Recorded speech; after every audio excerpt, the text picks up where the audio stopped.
From the SNC World Headquarters in New York, I'm Haley Creo, bringing you breaking news at this hour. President Trump says Iran reached out to the U.S. about proposed negotiations. Our White House correspondent Greg Clugston reports. The president said his administration is in talks to set up a meeting with Iranian officials after he threatened action in response to a crackdown on protesters in Iran. Donald Trump said Iran wants to negotiate, but he also said the U.S. military is looking at some very strong options. He promised to hit Iran hard if they killed protesters, and activists say the death toll has reached several hundred.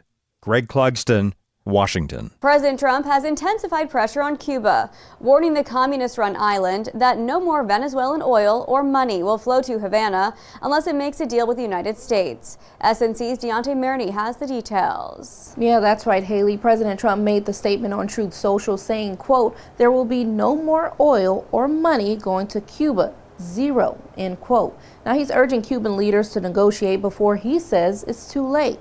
Cuba relies heavily on Venezuelan oil, but shipments have stopped since U.S. actions in Venezuela. Cuban President Miguel Diaz-Canel rejected the U.S. warning, calling it an attempt to dictate Cuba's policy and affirming Cuba's sovereignty. Federal Reserve Chairman Jerome Powell says he's facing a criminal indictment from the Justice Department. Powell issued a video statement about the central bank being served with subpoenas and facing threats from the Trump administration. The subpoena relates to Powell's congressional testimony last June, but the Fed chair says it's about the president's unhappiness with interest rate policy.